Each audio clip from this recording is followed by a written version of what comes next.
Kevin Jackson Radio Show. Welcome, everybody. Kevin Jackson here. It's the Kevin Jackson Show, the show where we train. That's right. You are warriors in training. Whether you know it or not, I know you like it or you wouldn't be here. You're not masochists. You aren't forced to be here. Nobody's got a gun to your head. Nobody's twisting your arm. Nobody's making you be here. You choose to be here, and you're here because one of two reasons. One, you know what you want, and you want to be around like-minded people. Or two, you like what you hear because it bolsters you. It makes you stronger. You feel yourself getting stronger when you hear what I have to say. I'm not talking about me as some sort of sage or savant that tell you, I'm the only person who can tell you this. No, there are many people who can bolster you, but you choose to be here with me, and you could be with others, and they're out there. There are other people who are good at this, but something about me you like, and I like you too, and I'm glad you're here. I love training. I love training with people, and I love training people because, as the saying goes, steel sharpens steel, and we are talking about courage today. The courage for you when you, in November of 2016, punch that button, that little thing, or pull the lever, whatever metaphor you need, that said, I want to change, I want Donald Trump, and I don't care what you think. Now, there are many of you who showed much more courage than others. Some of you were hush-hush about your courage, and you still are. I don't know if I'd call that courage, but others were vocal, like myself. Once the decision was made, Trump was our guy, I was vocal. I didn't care what you... The people tell me all the time, black people, Kevin, you're such a sellout. And I'm like, let me tell you something. It doesn't matter whether I'm with the new Black Panthers or I'm with Hillary Clinton's campaign or I'm at a bus, I'm on a train, or whatever. I proclaimed my support of Donald Trump to anybody who would listen, and I didn't back down. Oh, man, yeah, Hillary, Democrats, whatever. Shut up. Donald Trump's the guy I'm going with, and here's why I'm going with him, and you shouldn't be voting for Hillary. And I said it. I was boisterous about it. You want to know why? Because I don't have fear. That's right. See, life shrinks or expands in proportion to one's courage. If you got the courage to do things, life is going to deal out a lot of things for you because it's going to say, yeah, you know what? I will go sailing down the Nile. I will, skydive or do whatever. I don't have some courage in those types of things. You're never going to see me petting lions. But when it comes to this and what I have to face on a day-to-day basis, see, if I want to go pet a lion, that's a crazy thing I might do one-off. But you know what I got to face every day? I have to face leftists. And I'll be a coward if you put me out in some in Kruger National Park and say, Kevin, go pet that lion. No, I'll watch you. I'll live through you on that one. But you know what I will never be a coward doing? Standing up to a leftist. Never. I can be absolute about it. See, there's another thing about courage for those of you who do have fear. Courage is not the absence of fear necessarily. It's the triumph over it. The brave man is not he who does not feel afraid, but who conquers that fear. Nelson Mandela said that. If you need some help, if you want to have a reference, if you don't want it to be Kevin Jackson telling you all this stuff. See, it's okay for you to feel fear, but you need to overcome it.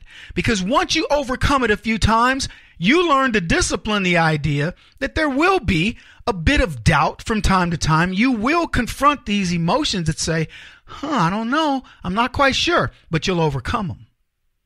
And eventually, you don't even have them.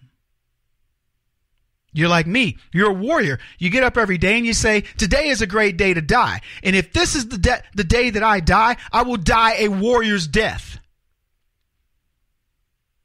And what you'll find about most of the left, they're not warriors. They don't even know how to fight. They're trained drones that do what they're told, and they won't even fight inside of their own thing. We will fight each other. We will, sharpen each other's steel. Kevin, what do you think about this? I'm not sure. You better try. And here's my thoughts, and we figure it out. They won't do it. They're too chicken. They're a bunch of sellouts over there. They don't want to buck the system. It's too profitable or it's too easy. Look, I'm making money in academia. I make $200,000 a year to shut my mouth. Why would I open my mouth?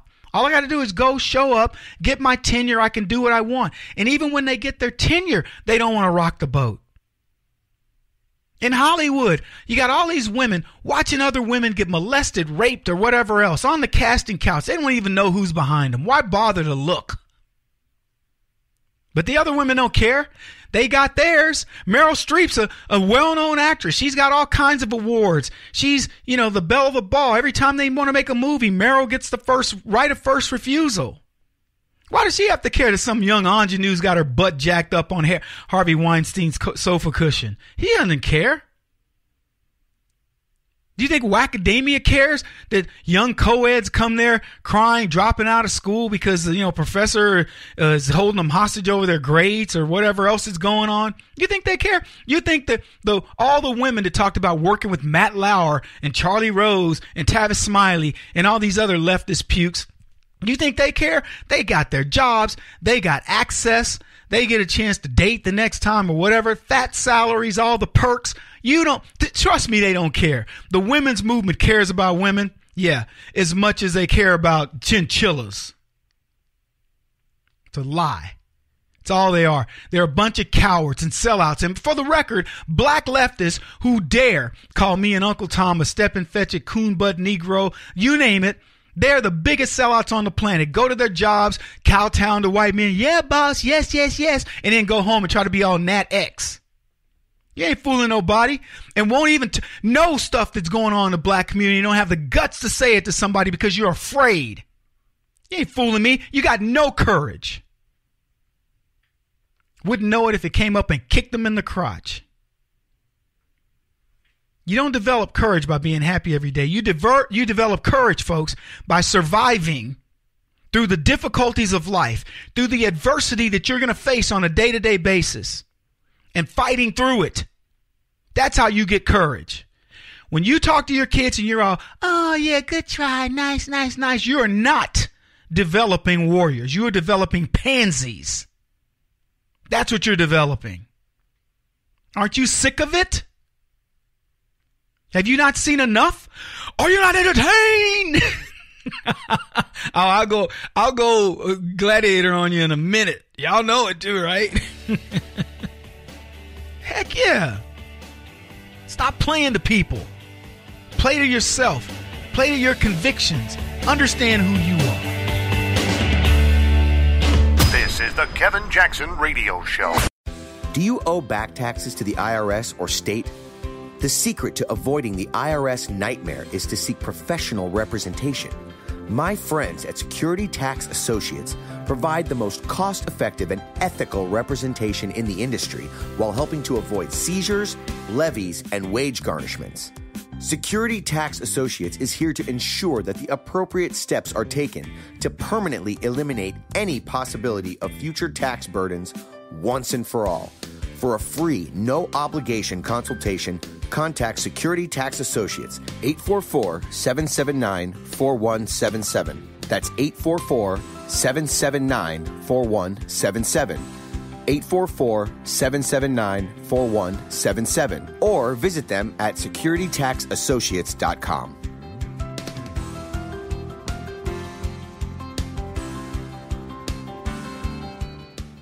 Beth Cook Moranville, author of Closer Than Your Breath, a book of hope. Hope, that wonderful, wonderful four-letter word that you may feel completely out of.